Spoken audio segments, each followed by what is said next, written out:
옆에 계시는 분과 사랑의 인사 나누시겠습니다.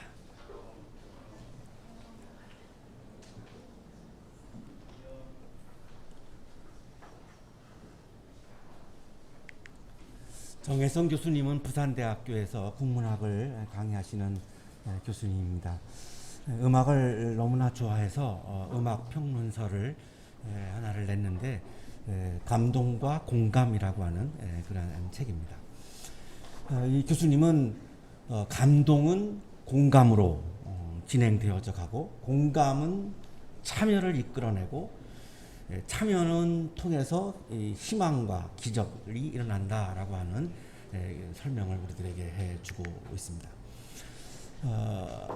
문장 하나를 인용하려고 하는데요. 오늘 우리가 잘 알고 있는 수로보니게 여인의 성서 본문의 진행과 이 교수님의 이 글의 내용의 진행이 너무나 똑같아서 굉장히 주목해서 보시면 좋을 것 같습니다. 개인적 감동은 사회적 공감으로 확장된다. 확장된 공감은 수동적 동정이 아닌 실천적 반응인 적극적 참여로 이어진다. 공감을 통해 우리는 존재의 나약함의 위로를 얻고 희망찬 내일을 꿈꾼다. 그래서 공감은 기적을 창조한다. 감동과 공감을 통해서 음악은 인간을 신의 영역으로 인도한다라고 이분은 강조합니다. 음악은 속에 속한, 우리 세속에 속해 있는 인간 존재를 신의 영역인 신성한 공간을 재현한다. 오늘의 주인공 여성은 세속 안에서 고통을 겪으며 삽니다. 그런데 예수님을 만나서 예수님을 감동시키고 예수님이 그것에 공감을 하셔서 하나님 나라의 사건을, 기적을 예수님이 일으키시는 이 장면이 오늘 우리가 받고 있는 성서일과 본문입니다. 예수님을 감동시켰다라고 하는 것이 굉장히 중요한데요. 이 여성이 어떻게 예수님을 감동시켰을까? 이것이 오늘 우리들에게 굉장히 주목해야 하는 그런 부분이고, 감동시켰을 때 예수님은 그녀의 아픈 현실에 참여하셨고, 처음에는 참여하지 않을 것처럼 그렇게 말씀하셨으나 참여하셔서 공감을 하시고, 그녀의 아픔을 공감을 하시고 하나님 나라의 기적의 사건을 창조하시는 그런 감동의 역동성을 보여주고 있는 그런 본문입니다. 오늘의 성서일과 본문은 이렇게 시작합니다. 예수께서 거기에서 일어나셔서 두로 지역으로 가셨다. 여기서 거기는 게네사렛입니다. 게네사렛은 갈릴리 지역에 있는 지명입니다. 두로로 가셨다라고 하셨는데, 두로는 갈릴리 지역에서 더 우쪽, 서북쪽으로 올라가면 있는 그런 도시인데 시리아 지역입니다. 시리아 지역 중에서도 페니키아의 아주 본고장입니다. 이 페니키아는 알파벳을 처음으로 사용한 그런 사람들이고, 해상무역으로 인해서 굉장히 부자인 나라입니다. 유대 나라하고는 비교가 되지 않을 정도로 엄청나게 부자인 나라이죠. 현재는 레바논의 티레라고 불리우는 지명으로 그렇게 자리 잡고 있는데, 우리가 두로와 시돈 이렇게 익숙해져 있는데요. 현재 지명은 티레입니다. 이 두로 지역을 예수님이 방문하셨다가 어떤 집에 들어가십니다. 어떤 집에 들어가셨을까? 학자들은 유대인의 집이었을 것이라고 추정을 합니다. 그때 이방인을 만나는 게 굉장히 극도로 혐오스러운 일이라고 하는 인식이 있었기 때문에 유대인의 집이었을 것이다. 왜 가셨느냐? 아무도 그것을 모르기를 바라셨다라고 하는 이 말씀을 보면 쉬러 가신 것이 아니었을까. 굉장히 지쳐 있었습니다. 이 유대인들과의 논쟁을 하면서 굉장히 많이 지쳐 있으셔서 좀 쉬러 가시지 않았을까, 이렇게 추정을 합니다. 숨어 계실 수가 없었다. 그런데 예수님을 쉬도록 내버려 두지를 않는 거죠. 쉬도록 내버려 두지 않은 한 여성이 오늘 성서 1과 본문의 주인공입니다. 이 여성은 아주 고통스러운 삶을 살아가고 있었습니다. 그 이유는 딸이 있었는데 이 사랑스럽고 예쁜 딸이 악한 귀신에 들렸습니다. 그러니까 이 어미의 마음은 이루 말할 수가 없습니다. 차라리 하나님, 내가 악한 귀신에 들리게 해주시고 내 딸은 좀 건강하게 해주세요. 아직 나이도 어리고 참 좋은 경험을 많이 해야 되고 굉장히 꿈이 많은 아이잖아요. 차라리 나를 그렇게 만드시고 내 딸은 좀 건강하게 해주시죠. 이런 게 그 엄마의 모정이죠.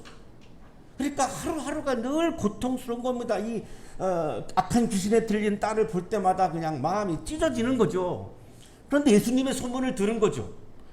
그래서 그냥 당장 예수님께 찾아와가지고 발 앞에 엎드립니다. 우리가 오늘 예수님의 발 앞에 엎드린 마음으로 지금 예배를 드리고 있지만 우리는 이것이 너무나 자연스럽지만 그녀에게는 자연스러울 수가 없습니다. 왜냐하면 그녀는 그리스 말을 쓰는 아주 자부심이 강한 그리스 사람에다가 수로보니게는 다시 말하면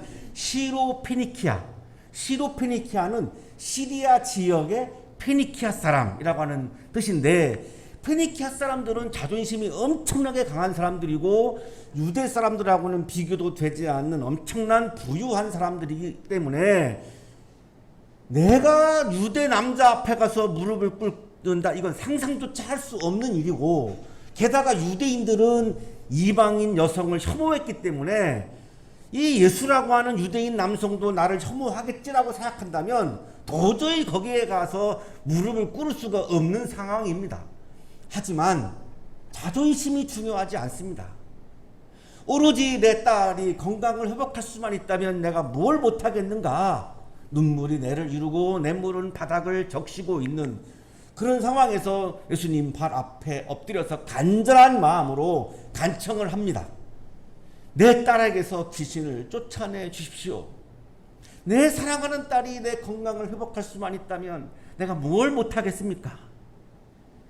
이런 아주 간절한 마음으로 예수님께 지금 간청을 합니다. 그러면 돌아오는 대답은 따뜻할 거라고 예상을 했죠. 그렇게까지 했는데, 그러나 예수님의 돌아온 대답은 차가웠습니다. 자녀들을 먼저 배불리 먹어야 한다. 자녀들이 먹을 빵을 집어서 개들에게 던져주는 것은 옳지 않다. 얼핏 딱 들으면 난 너에게 도움을 줄 수 없어. 나는 유대인들을 도와줘야 되는 거지 이방인인 내가 너를 왜 도와줘? 너는 개잖아. 유대인들은 이방인들을 개라고 불렀습니다. 별칭입니다. 별칭. 근데 내가 너를 왜 도와준다는 말이야? 이렇게 딱 해석을 하면 굉장히 모욕스럽고 또 도움을 받지 못하는구나 라고 하는 게 더 분명해지기도 하고 막 이래서 굉장히 어쩔 줄 몰라 하는 이런 답답한 막 벽에 부딪히는 막 그런 심정입니다. 그러나 이 간청하고 있는 어미의 마음은 아랑곳하지 않습니다. 여기서 자녀는 유대인들을 말씀하는 게 분명합니다. 이 성서학자들이 다 이구동성으로 그렇게 해석을 합니다. 유대인들을 나는 먼저 배불리 먹어야 한다라고 하는, 이스라엘 사람들은 자녀이고 이방인들은 개다. 이것이 그 당시 유대인들의 전형적인 사고이고 인식입니다. 이게 뭐 나쁘다 틀리다의 이런 개념이 아니라 그냥 전반적인 그런 인식입니다. 유대인들의 자기 평가가 지금 예수님의 말씀에도 지금 반영이 되어 있고, 먼저 먹어야 한다라고 하는 이 말씀을 보면 하나님이 유대인들을 먼저 선택하셨죠. 자신의 대화자로, 그리고 자신의 구원의 계획 안에서 유대인들을 먼저 선택하셨죠. 이것도 지금 예수님은 다 받아들여서 고려하셔서 지금 말씀을 하고 있습니다. 그리고 개들은 이방인들을 가르치는 별칭인데, 이방인들이 유대인들을 부를 때의 개는 키온이라고 하는 그리스어를 썼습니다. 그러니까 야생개입니다. 거리에 막 떠돌아다니는 그런 아주 그 추잡한 개, 이렇게 주석가들이 그렇게 해석을 합니다. 추잡한 개, 이런 의미로 유대인들이 이방인을 그렇게 불렀는데, 여기서 예수님은 키온이라고 하는 단어를 쓰지 않고 퀴나리온을 씁니다. 이 퀴나리온은 우리가 집에서 반려견으로 같이 살아가는 그것이 퀴나리온입니다. 그러니까 자녀들이 먹을 빵을 집어서 개들에게 던져주는 것은 옳지 않다. 이 말씀을 잘 보면 식탁에 같이 있는 개이지 거리를 떠돌아다니는 그런 추잡한 개가 아닌 게 분명하죠. 그래서 예수님은 이 여인을 개라고 모욕하려고 하는 마음으로 그런 마음으로 하신 말씀이 아닌 게 분명합니다. 자, 그러나 얼핏 들으면, 잘못 들으면 이 여성은 굉장히 예수님의 말씀에 대해서 오해할 수 있어요. 나를 안 도와준다고 하는 거구나. 아, 나를 그냥 개 취급하면서 나를 굉장히 이렇게 폄하하는구나. 이렇게 해석할 수 있습니다. 그러고 나면 정말 모욕스럽죠. 치욕스럽죠. 그러나 예수님의 마음은 그렇지 않았어요. 먼저라고 하는 이 단어를 보면 먼저 유대인들에게 은혜가 가고 그 다음에 뭔가가 또 있는 거죠. 그게 이방인입니다. 이 여성이 이거를 간파했다는 겁니다. 예수님의 말씀을 들으면서 와, 이렇게 정말 정교하게 어떻게 이거를 간파할 수 있었을까? 이방인이니까 성경을 읽지도 않았을 것이고 구약 성서를 예수님을 만나본 적도 없고 예수님을 만난 경험도 없는데 이 예수님의 어떻게 보면 치욕스럽게 느낄 수 있는 이 말씀에서 이 말씀의 본질을 어떻게 이렇게 잘 캐치했을까? 정말로 놀랍습니다. 예수님이 감동받은 포인트가 여기에 있습니다. 치욕스러워서 막 대들 수도 있는 상황이었는데 예수님의 이 말씀을 다 받아들여요. 유대인들이 먼저라고요? 예, 인정합니다. 인정합니다. 나 부정하지 않습니다. 그러면 나는 이방인이니까 유대인들에게 주신 다음에 그 다음에 주시는 거 아니에요. 예수님이 그런 분이잖아요. 하나님의 은혜는 그런 거잖아요. 라고 하는 이 여인의 신앙 고백이 놀라운 거죠. 어떻게 예수님이 이게 감동을 안 받겠습니까? 유대인들로부터는 계속 공격을 받다가 지금 쉬러 오신 거니까 유대인들과의 대화에서는 너무나 지쳐 있어요. 유대인들이 너무나 하나님의 마음을 몰라요. 엉뚱한 얘기만 해요. 근데 이방인 이 여인이 어떻게 이걸 간파할 수 있을까? 정말 놀라운 거죠. 그 증거가 28절입니다. 주님, 마가복음 전체에서 예수님을 향해서 주님이라고 호칭한 것은 유일하게 이 여인입니다. 대부분 다 선생님이라고 부르죠. 휘리오스, 신적인 호칭이죠. 하나님의 아들이시여, 하나님이시여, 이렇게 잘못 들으면 모욕스러운 말을 한 것으로 들을 수도 있는데 이 여인은 주님, 예배 자리에 와서 우리가 주님께 불러야 되는 호칭이죠. 주님, 로드, 나의 주인님, 이겁니다. 나의 주인님. 그러나 상 아래에 있는 개들도 자녀들이 흘리는 부스러기는 얻어먹습니다. 개라고 하셨잖아요. 개는 식탁에 있는 거를 먹지 않습니다. 주님. 사람들이 먹다가 식탁에서 떨어지면 개들이 그거 핥아 먹지 않습니까? 유대인들은 대부분 수염을 길렀습니다. 수염에 묻어있던 것이 떨어지면, 바닥에 떨어지면 개들이 그거 먹지 않습니까? 저보고 개라고 하셨잖아요. 예, 저 받아들이고 다 인정해요. 저는 개니까. 식탁 위에 음식을 달라고 하는 게 아니잖아요. 그냥 부스러기 먹을게요. 식탁에 있는 거는 유대인들에게 주세요. 나는 이방이니까 부스러기 주시면 되잖아요. 예수님 마음이 그런 거잖아요. 이방인에게는 안 주신다라고 하는 게 아니잖아요. 주실 거잖아요. 라고 하는 신앙 고백입니다. 확신에 찬 신앙 고백이죠. 제가 개니까 개에게 돌아오는 거 있잖아요. 집 주인이 자기 애완견한테 먹을 걸 안 줍니까? 아프면 병원에도 데리고 가고 옷도 입히고 자식 키우는 거랑 똑같이 하잖아요. 여기도 지금 애완견 키우시는 분들은 공감을 하실 것 같은데 돈 많이 들어가신다며요. 내 자식 키우는 거랑 똑같이 하시잖아요. 자, 이방인이니까 난 개니까 자식 키우는 것처럼 하시잖아요. 그러니까 그거 그냥 그 몫을 주시면 되잖아요. 주실 거잖아요. 이게 확실이죠, 확실.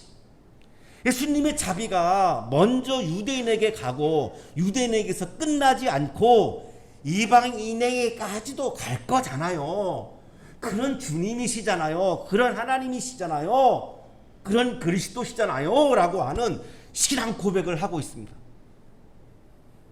어떻게 예수님이 감동을 안 받겠습니까? 어떻게 이 여인이 한 번도 설교를 들어본 적도 없고 성경 공부를 안 했는데 이 여인이 어떻게 이렇게 정확하게 이런 신앙 고백을 할 수 있을까? 게다가 모욕스러울 수도 있는데도 굴하지 않고 끝까지 예수님에게 매달리면서 간절하게 진심으로 딸을 사랑하는 마음으로 포기하지 않고 체념하지 않고 계속해서 매달리고 있는 이 여인의 이 모습이 예수님을 감동시킬 수밖에 없는 거죠. 일단 주님 했을 때 예수님 깜짝 놀랐습니다. 아무도 그렇게 안 부르는데 주님이 아니라고, 하나님의 아들이라고 막 유대인들을 공격하고 있는 상황에서 세상에 어떻게 이 여인이 자기한테 주님, 너무나 듣고 싶었던 호칭이죠. 예수님으로서는 퀴리오스, 정말로 듣고 싶었던 호칭인데 이 여인이 그렇게 부르니까 얼마나 예수님이 감동받았겠습니까? 그리고 유대인들은 개라고 여기는데 본인 스스로도 네, 개 맞아요. 이거를 부정하지 않아요. 예수님의 말씀을 전혀 부정하지 않아요. 치욕스럽고 모욕스러울 수 있는 말까지도 다 그냥 받아들여요. 예수님의 말씀을 다 받아들이는 이 장면이 또 예수님에게 얼마나 감동적이겠습니까? 이 여인은 하나님의 백성인 유대인들과 이방인의 경계선을 무너뜨리고 있는 신앙 고백을 하면서 예수님을 완전히 감동시킨 겁니다. 그래서 예수님이 이렇게 말씀하시죠. 내가 그렇게 말하니 돌아가거라, 귀신이 내 딸에게서 나갔다. 마태복음 평행 본문에는 이렇게 기록되어 있습니다. 여자여, 참으로 내 믿음이 크다. 내 소원대로 되어라. 믿음이 크다라고 하는 의미로 말씀을 하시는 거죠. 내 믿음이 하나님의 백성과 이방인의 경계를 허물고 예수님을 진심으로 주님이라고 부르며 치욕스럽게도 들릴 수도 있는 말씀인데도 불구하고 예수님의 말씀을 다 개라고 하는 말까지 다 받아들이며, 그러면서 정말로 예수님이 원하고 있는 이방인들에게까지도 하나님의 은혜가 주어진다라고 하는 그 신앙 고백을 하고 있는 이 여인의 믿음이야말로 정말로 최고의 믿음이다. 큰 믿음이다. 유대인들은 이 믿음이 없지 않는가? 이 상황에서 예수님은 그냥 감동을 받았고 선포하시는 거죠. 내가 그렇게 말하니, 내가 그렇게 믿음을 가지고 있으니 돌아가거라, 귀신이 내 딸에게서 나갔다. 아멘 하셨어야 되는 대목이죠. 우리랑 관계없어요. 그 딸이 뭐 나갔든 말든지 우리랑 무슨 상관이 있어요. 이러면 아멘이 안 나오는데, 정말로 좋은 일이네요. 기쁜 일이네요. 그 사건이 나에게서도 일어나기를 바랍니다라고 하는 분들은 지금 아멘 하셨고, 그냥 나랑 관계없어요. 이런 분들은 안 하셨는데, 얼마나 기쁜 일입니까? 이 사건이 이게 하나에서 끝나는 게 아니잖아요. 이 사건은 지금도 오늘에도 계속되고 있는 거죠. 그 여자가 집에 돌아가서 보니까 아이는 침대에 누워있고 귀신은 이미 나가고 없었어요. 대화하는 과정에 예수님이 감동을 받아서 감동의 역동성이 이미 일어난 거죠. 인간성이 회복됐고 건강을 회복했고 치유의 사건이 일어났고 하나님 나라에서 일어나는 사건이 지금 여기에서 일어난 거죠. 예수님의 말씀과 행동을 그대로 받아들이면서 자신을 최대한 겸손하게 낮추고 간절한 마음으로 간청하는 사람과 대화하면서 예수님은 감동을 받으셨어요. 그래서 예수님은 그녀의 고통을 공감하고 그녀의 아픈 현실에 참여하시고 하나님 나라에서 일어나는 기적의 사건을 창조하셨습니다. 감동의 역동성이죠. 사랑하는 한양가족 여러분, 하나님의 구원 계획에 대한 믿음.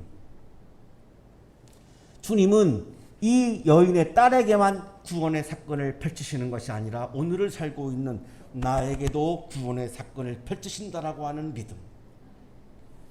주님 앞에서 주님을 높이고 나는 최대한 나는 개 같은 존재입니다 라고 할 수 있을 정도로 나를 겸손하게 낮추는 겸손.